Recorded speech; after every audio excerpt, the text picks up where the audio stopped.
Hello and welcome to a Q&A session. Today we'll be focusing on family and carer support. Before I start, I just want to say a big thanks to all those who did submit their questions in. I know from monitoring our Facebook page, we do get quite a lot of concerned family members not sure on what to do with their loved ones. So I'm hoping this video really helps with those who do need it. Without further ado, with us today answering all the questions, could I kindly ask the panel to just introduce themselves? My name's Debbie. I'm lead network coach for East Lancashire. I'm Diane. I'm the lead network coach for Central and North Lancashire. I'm Leslie. I'm a family network coach for East Lancashire. Brilliant. Thank you very much for that. So what I'll do is I'll just go through, in total we have 15 questions, and I'll ask the questions. You guys just jump in whenever whoever wants to answer that question. So starting away for the first question is, how can I help a loved one stop taking drugs or alcohol? Okay, I'll take this one. It is a question that's asked very often, this, and it's quite a simple answer. There is no way you can stop your loved one taking alcohol or drugs. It's something that they've got to decide for themselves, make a decision to change. It's something that is it can take years. In this time, the family member is obviously very distressed, devastated at seeing their loved one becoming so ill and not realizing what they're doing to the rest of the family besides themselves. It's very much a problem for the family, not just for the person in addiction. There are things that they can be doing, however. They can access family support, they can look after their own well-being. We tend to say that if you look after yourself, you can look after others. So we do offer support through various means, through group work, etc., through emerging futures. So yeah, the answer really is they can't stop them from taking drugs or drinking alcohol. Simple as that. Thanks, Leslie. So our next question is, how do I approach the subject of drug or alcohol use with a loved one? Well, for me, this question is the same if you have any issue with a family member or somebody that you're in a relationship with. It's looking at your lines of communication. So you would be as open and honest as you can be about how their behaviour is impacting and affecting you. However, it doesn't always mean that the person on the other end is in a position or ready to listen to that. So, as I said, I think being open and honest about it, about the impact on yourself and how that's making you feel.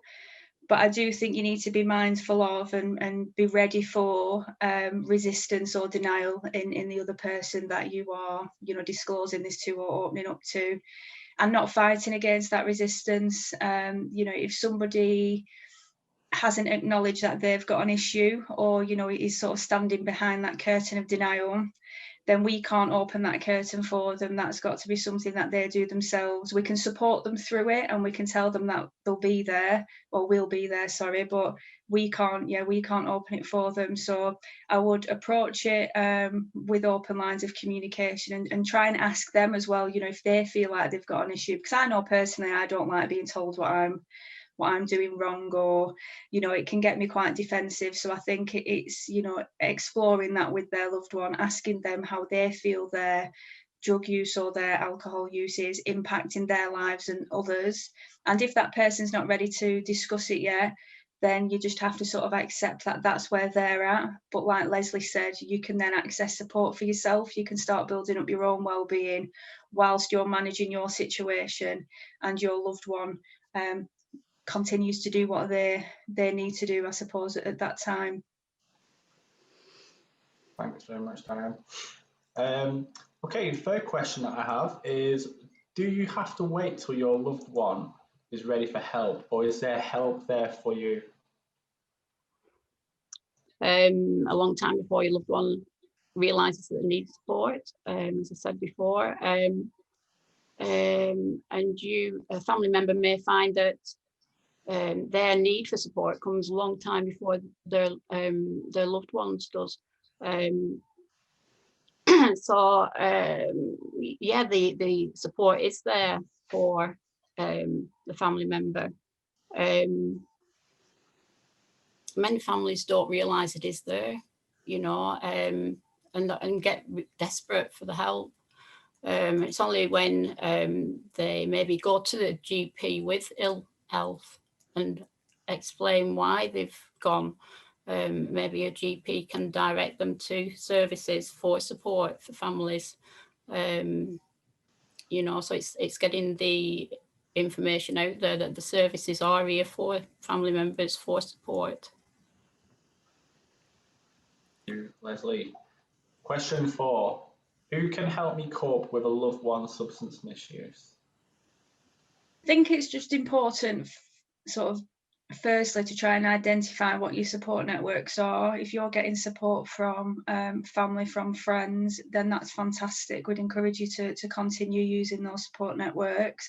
We do know that sometimes that can actually be difficult, though, being open and honest with friends and family. There's a big stigma around having a loved one in addiction. So often people will internalise it all, keep it to themselves and not open up. But if you do have them support networks around you, then we would encourage you to continue using those. But I suppose the answer is also, you know, we are a family support service across Lancashire. We cover most areas. We have, you know, various different support provisions to try and fit your needs. But we would hopefully try and help you cope. So what we would do is we would look at building up resilience, well-being, giving you some different coping strategies, having that peer-to-peer support, knowing that you're not alone within this. And hopefully that will then increase your ability to cope with overwhelming situations. I think what we have found whilst we've been doing and supporting families is the greatest form of support is each other. That in identifying with other people, that, you know, they're not on their own, they're in a boat with, you know, many others, then that can really help a family member. Thank you both. Question 5. Does your loved one know themselves when they are ready to get help? I'll take this one. So those often in the grips of addiction are often in denial. And that might be for a number of reasons. One, they might kind of fear the changes, they might fear the consequences. There's shame and stigma attached to addiction, so they may not want to then, you know, kind of verbally say that. We hear of a proverbial rock bottom. If somebody, you know, reaches rock bottom, then they'll be ready to reach out for help. There isn't really a rock bottom. Everybody's rock bottom is different. But what we do find is that when loved ones start to feel the consequences of their behaviour, and they see that, you know, they're losing things because of their addiction, they start to ponder then, is it something that I need to address? But like we've said, that doesn't stop family members getting help. Yet we've found, and in lots of cases, and research shows that if family members access support, then a person is more likely to come into recovery and stay in recovery. So it's like Leslie said, it's not the cart before the horse. You know, it's if family members come to us first, then often that can have an impact on their loved one accessing help as well. Yeah, really good answer. Question 6. What can I do if a loved one doesn't want to get help?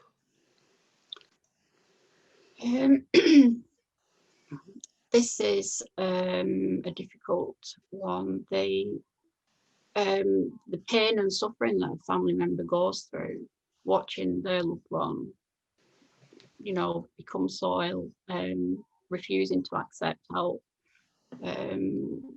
frantically trying to basically rescue that person, and them not wanting it can be so frustrating. it's realizing that you've got to accept as a family member that you can't make them change.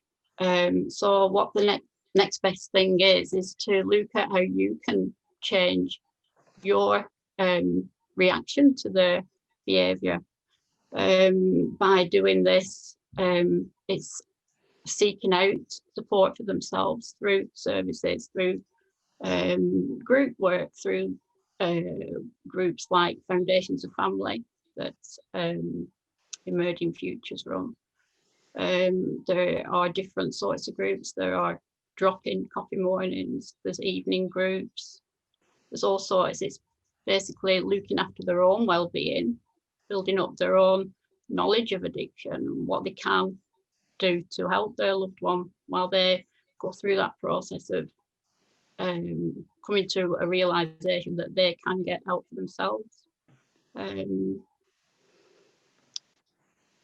So yeah, the help is out there. It's accessing it and making that first move, picking the phone up. Besides groups, there is telephone support. We have one-to-one support through coaches who have real life experience. They've been there, done the groups themselves, and they want to give back to the people that are still suffering and offer their support to them. Okay, thank you, Leslie. Another question that's been submitted, which I'd imagine would be an incredibly difficult one to deal with, is what do I do if they ask me for money? We often get asked questions like this, what should I do if this happens? What shouldn't I do if this happens? And I suppose the reality is we can't tell you what you should or shouldn't be doing.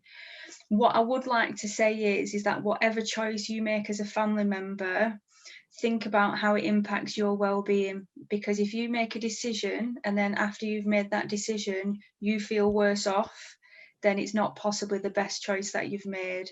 We would never get anybody to sort of ruminate on the decisions that they've made and the choices and to sort of fester and feel bad and guilt and shame around it. You made a choice at that time because in that moment it was the choice you needed to make.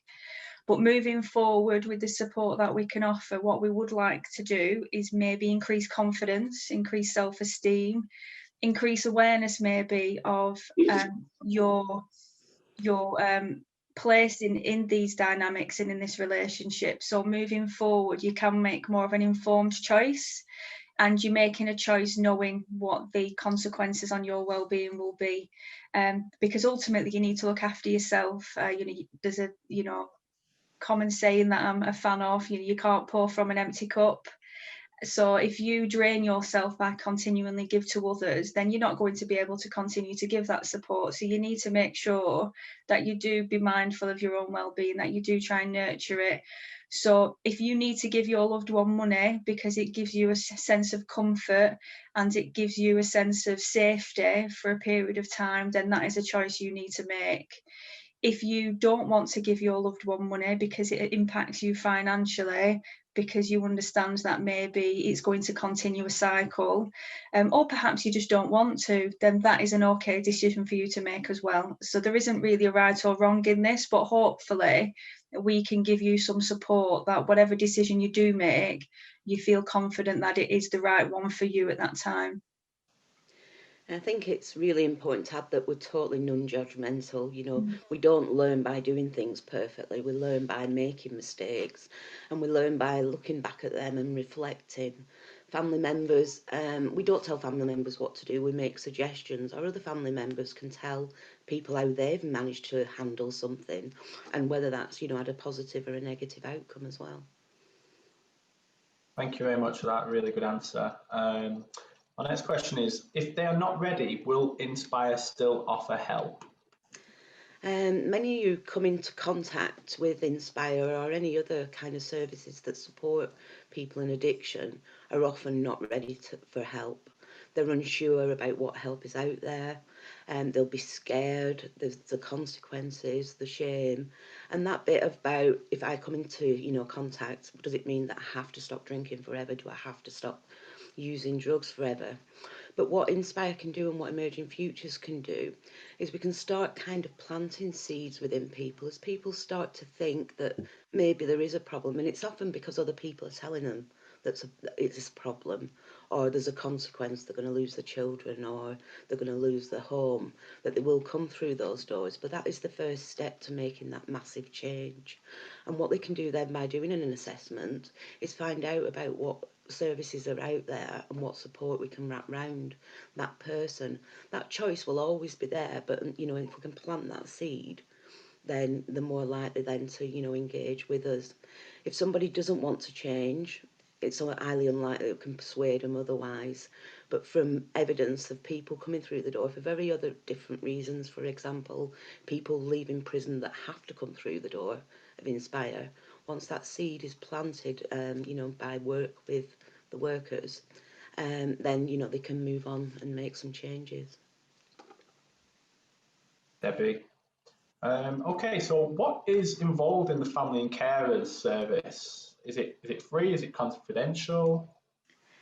Any contact with our family support services is free. There is no cost to access any of the services. Confidentiality is really, really important, and we emphasise that throughout our interventions with individuals. People will not come and share in groups or in one-to-ones with us if they feel that that information is not confidential. So we highly kind of emphasise that with everybody. Obviously, there's always the gamuts that, we can take information away from that group, but that will always try to be done in consultation with a person and in agreement with a person. So, for example, if they give us permission, we may be able to go out and find out what is happening with their loved one within the service. And we've found that many times doing that joint work together with Inspire, just produce some amazing results. I suppose just to add on to the back end of that, we do have, confidentiality statements which do get shared with the individuals, and, the only time that things would get shared is if we thought someone was at immediate risk.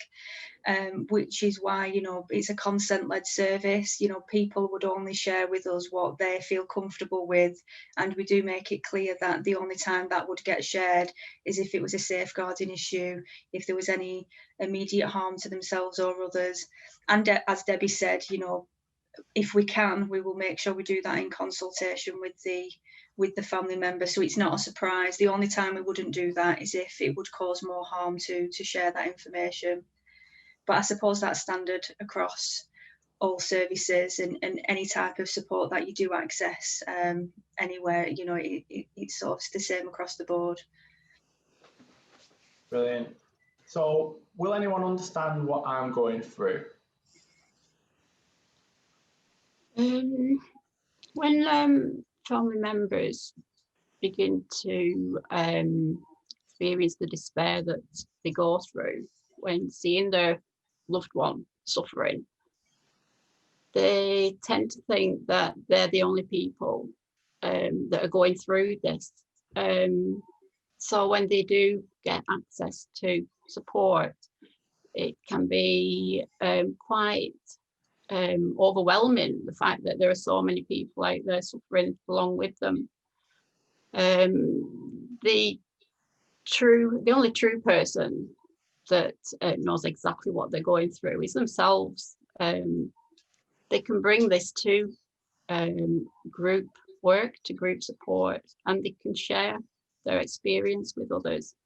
They can learn from others. They can share experiences and support each other. So when people do come into service with Emerging Futures for family support, there is a huge network of people there.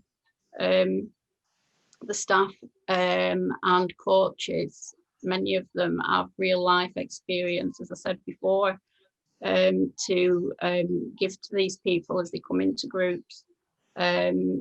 And also a continuous training to support them as well. So there, people do understand, and there is support there for them. Thanks, Leslie. A really important question now is there help near where I live? The answer at the moment is a big fat yes. Because of the pandemic, obviously we're delivering all services digitally, but we are delivering all groups digitally. We've had people join us from Turkey, from caravans, from the front room, from the car. even. So, you know, at the moment we're very fortunate that people can access us from anywhere. Once we were able to do more face-to-face, what we aim to do is we try and have support groups in the different localities across Lancashire. Sometimes they may not be immediately, you know, very close to where you live, but we do try and span the length and breadth of Lancashire in terms of offering support. Brilliant. Okay, our next question is, do I have to attend groups or can I get one-to-one support? I guess you've kind of answered a few little bits there, but if you want to expand on that. Yeah, Emerging Futures offers options for support. We have found through testimonies from previous clients that the group work is probably the best way forward.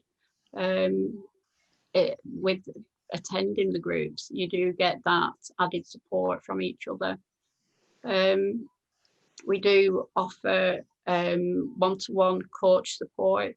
In an ideal world, it would be meeting face-to-face, but we can do that over Zoom or over telephone calls.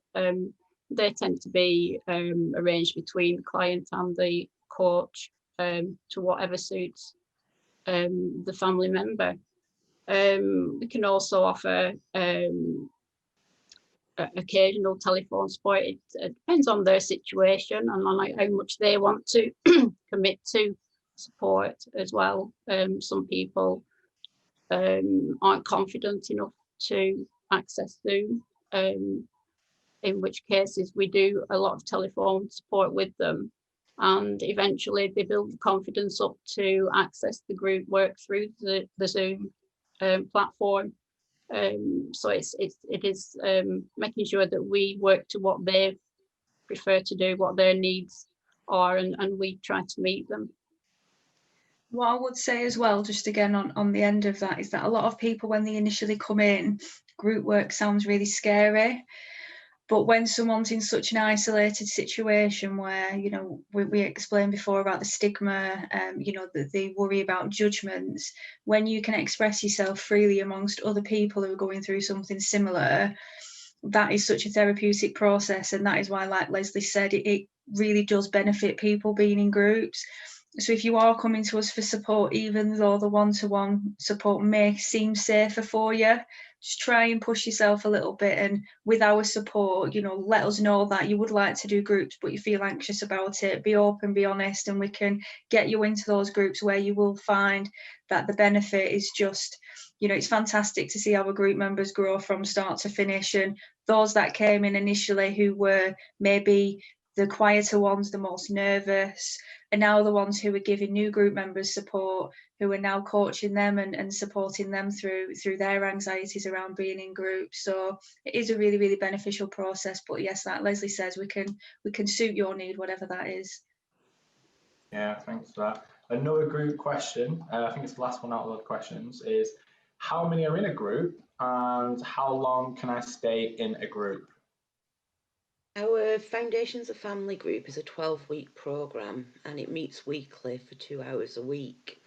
On average, around about between 8 and 10 people can be on group, but it has been known to be a few more and it has been known to be a few less. In terms of staying on group, it's a 12-week programme, but what we tend to do is wrap that round other kind of groups. So we do have WhatsApp groups. We do have coffee mornings that people can jump on and, you know, kind of drop into. In terms of how long, we believe that, you know, recovery of family members is lifelong, just like it is with recovery from people recovering from an addiction. So we try and encourage that those connections that are made, that they continue in whatever form. So we will, you know, kind of have those informal groups that continue to meet and continue to support each other. Situations don't stay static, do they? They change, and people relapse, and people need various degrees of support over time. Debbie, question 14 is, will I be judged because of what my family members or family member has done? From ourselves, I can guarantee that would be a no. we've mentioned the stigma, we've mentioned the worry, the anxieties that family members might have about accessing services because they're worried about being judged, because they're worried about how they will be thought of. And we're there to support you. Debbie mentioned it earlier around some of the choices that you make. We won't be judging you from the choices that you've made or will continue to make. We don't judge you about your circumstances. We're there as a support network. We're there to hopefully give you tools to equip yourself to be able to manage and deal with your situation better.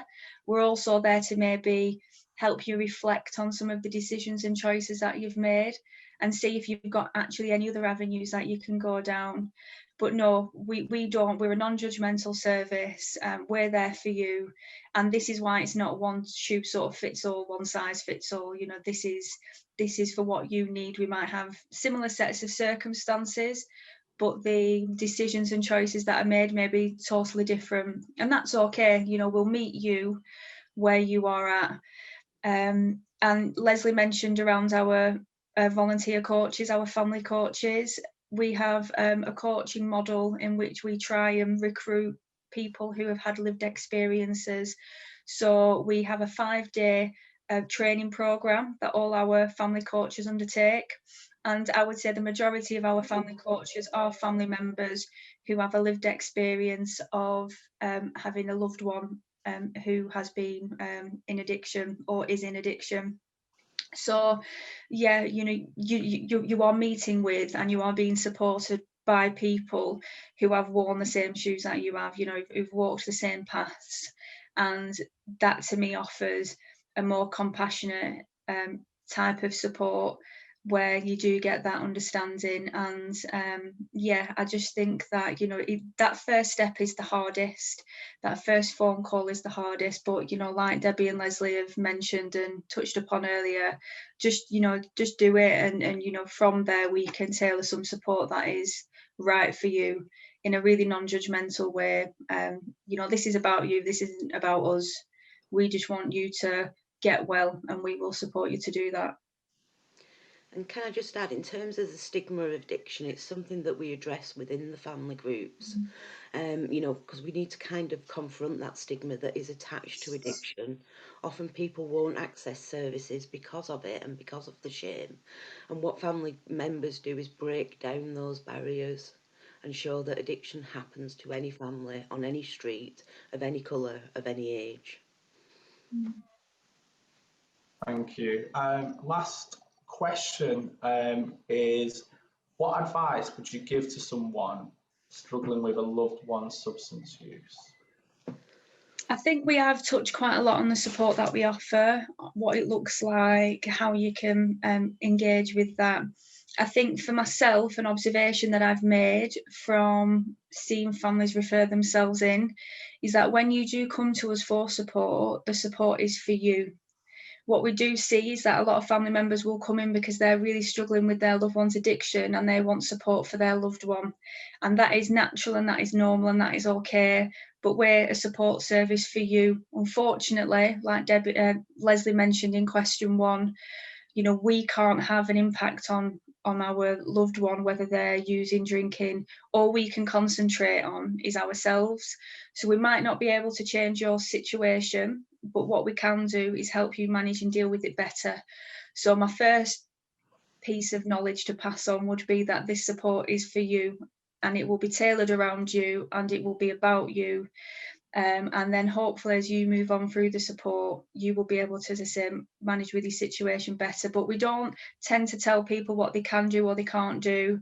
All I would like to say is you need to look after yourself. If you're not well, then those around you will not be well. And it is really important to ensure that you remember that you have a part in your life. You know, you are important. You should be able to practice self-care. You should be able to do things because you want to for yourself. And hopefully we can support you to feel confident in doing that. I think if family members often think that if the person in addiction gets better, they will get better. That means their life is dependent on that person. And we try and take that ownership back to the person. So regardless of whether that person is in recovery or in active addiction, that the family member looks after themselves and is well. Thank you very much. Just want to say a big thanks for everyone who has submitted a question, and to Debbie, Diane and Leslie for answering them. Really good insight to the family and carer support. We will leave contact details at the end of the video, and if you have any further questions, please comment below. So thank you.